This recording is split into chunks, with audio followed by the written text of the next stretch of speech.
सब ऑलमोस्ट बहुत सारे लोगों के जी मेंस हो चुके हैं एंड अब सवाल ये उठता है कि अब आगे हमें क्या करना चाहिए।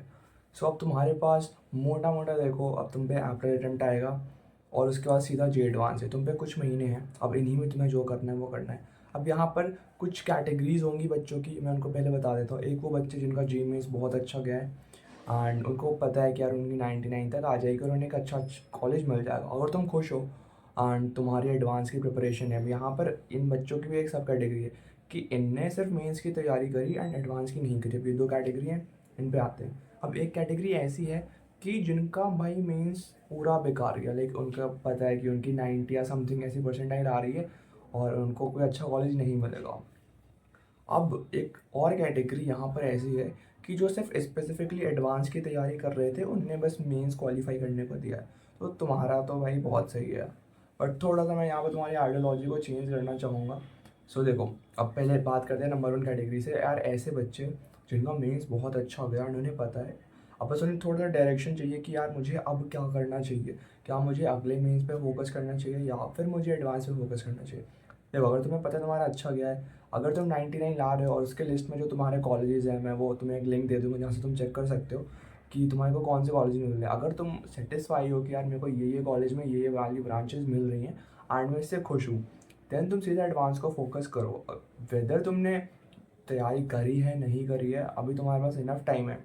क्योंकि अगर तुम्हारा अभी अच्छा हो गया है फर्स्ट अटेम्प्ट, तो तुम्हें सेकंड अटेम्प्ट में इतनी बीटी नहीं आएगी और इतना टाइम तुम्हें नहीं देना पड़ेगा। तुम पूरा फुली फ्लेज्ड होकर एडवांस की प्रिपरेशन कर सकते हो एंड सेकंड सेम लाइक जो तुम्हारा अटेम्प्ट है, तुम उसको थोड़ा सा चिल करके ले सकते हो कि यार मैं थोड़ा फॉर्मूला वार्मूला रिवाइज करके दे दूंगा। लाइक मेरे स्पेसिफिकली अगर मैं अपनी बात करूँ, क्योंकि मेरा फर्स्ट अटेम्प्ट ही अच्छा गया था, क्योंकि सेकंड अटेम्प्ट में मैंने नॉर्मली करी थी, मैं मेनली एडवांस की प्रिपरेशन कर रहा था। अब सेकंड अटेम्प्ट में ऐसा था कि यार देखो, एक तो बच्चे बढ़ जाते हैं और ऊपर से बोर्ड्स वाले भी हट जाते हैं, उनके भी एग्ज़ाम खत्म हो जाते हैं, तो वो भी बहुत अच्छे से पढ़ते हैं।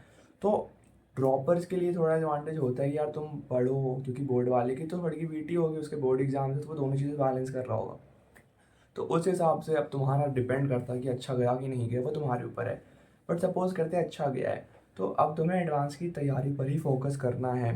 बट अगर तुम्हें लगता है यार मेरा अच्छा गया है बट और अच्छा जा सकता था, तो तुम साइड बाय साइड इसको ब्रेक डाउन कर लो कि यार मैं दिन का 1-1.5 घंटा जो मैंने दिया था, पर्टिकुलरली मैं अपने केस में 1-2 घंटा देता था जी मेंस को, और बाकी मैं एडवांस करता था। और एडवांस में मैं सिर्फ और सिर्फ क्वेश्चंस करता था, like that is the actual thing. Advance में तुम लेक्चर छोड़ो, सब कुछ छोड़ो।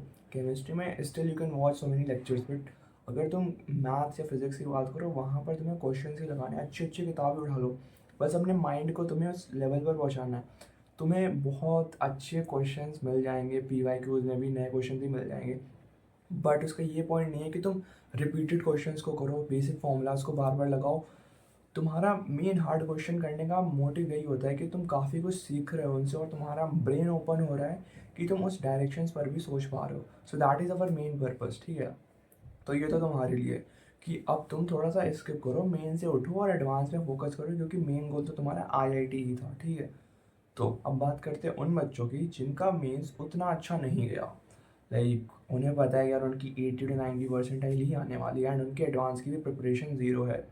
So most of the people जो यहाँ के होंगे, वो या तो प्राइवेट कॉलेज में ले लेंगे एक टाइम के बाद, या फिर वो ड्रॉप लेंगे। और एक यहाँ पर ऐसे लोग होंगे जो अभी से थोड़ी मेहनत कर लेंगे, कि एटलीस्ट इतनी मेहनत कर लेंगे कि यार जो उनका अप्रैल अटेम्प्ट है उसमें वो एक अच्छा परसेंटाइल स्कोर कर ले। तो देखो यार, तुम्हें पता है कि अगर तुम अभी एडवांस की नहीं कर सकते, लाइक तुम क्वेश्चन ट्राई करके देखो, अगर तुमसे हो ही नहीं रहा, तुम अपना बेस्ट दे रहे हो, मतलब अगर बेस्ट दोगे तो हो जाएगा। बट अगर तुमसे नहीं हो रहा कि यार एट दिस पॉइंट कि मेरे सब क्वेश्चन नहीं बन रहा, मैं एडवांस नहीं कर सकता, और तुम्हारा मेंस का भी बहुत श्योर नहीं कि कट ऑफ क्लियर हो, तो तुम पूरा का पूरा फोकस अपने अपने अटेम्प्ट में डालो। PYQs पकड़ो, दिन में लगा दो, पूरे दिन PYQs करो, ठीक है। वन शॉट ले लो लेक्चर्स के, या फिर तुम नोट्स को रेफ़र कर सकते हो, शॉर्ट नोट्स को रेफ़र कर सकते हो, है ना।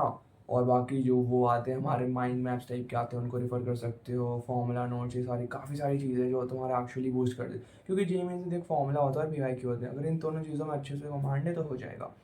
तो तुम्हें इनमें फोकस करना है। अगर तुम्हें पता है कि यार एडवांस मेरा थोड़ा सा डाइसी है, तो तुम पूरा पूरा फोकस करो जी मेंस के अप्रैल में। अब उसके अंदर तुम एक तो हैंड बुक्स ले लो, या फिर अगर तुमने खुद के कुछ फॉर्मूला चार्ट्स बना रखे उनको सुबह उठ के रिवाइज करो, और अपने पूरे दिन को या ऐसा वीक को बांट लो सब्जेक्ट वाइज। तुमने डिफरेंट टाइम टेबल ट्राई करे होंगे, तुमने थ्रू आउट योर जर्नी तुम्हें पता है कि तुम्हारा सब्जेक्ट वाइज चलता है, चैप्टर वाइज चलता है, किस तरीके से तुम अलाइन कर सकते हो अपने माइंड को। तो उस हिसाब से तुम्हें आगे की प्रिपरेशन करनी है। ठीक है, ये होगी पहली चीज़। तो अब तुम पकड़ो मैथ्स को, फिजिक्स को, बहुत सारे क्वेश्चंस लगाने, पी वाई क्यू, और केमिस्ट्री में स्पेसिफिकली एनसीईआरटी करो। और जितने भी ऐसे लर्न जैसे इनऑर्गेनिक हो गई, उसमें छोटे छोटे पॉइंटर्स में बहुत सारे क्वेश्चन बन जाते हैं। तो उन टिप्स को, उन पॉइंट्स को लाइन से एकदम याद करो, अपने माइंड में बैठा लो।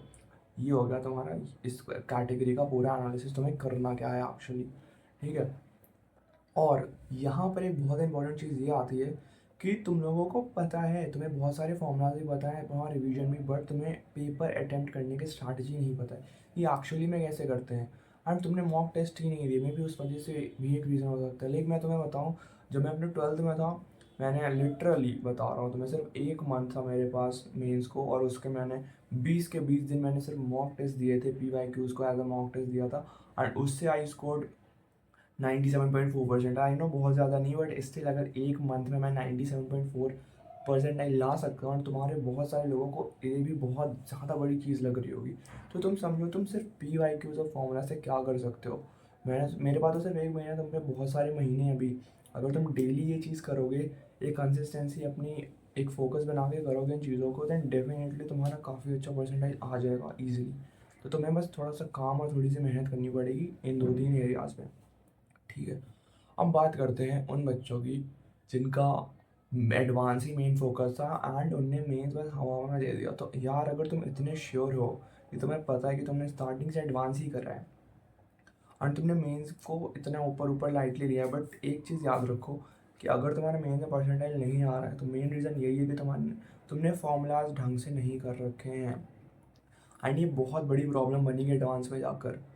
आई नो कि तुम एडवांस की तैयारी कर रहे हो, बट तुम्हें मेंस को भी देखना पड़ेगा डूड, क्योंकि अगर तुम अभी फॉर्मूलाज के क्वेश्चन नहीं कर पा रहे तो एडवांस में क्या होता है, 2-3 फॉर्मूला को क्लब करके एक बड़ा सा क्वेश्चन बना देते हैं।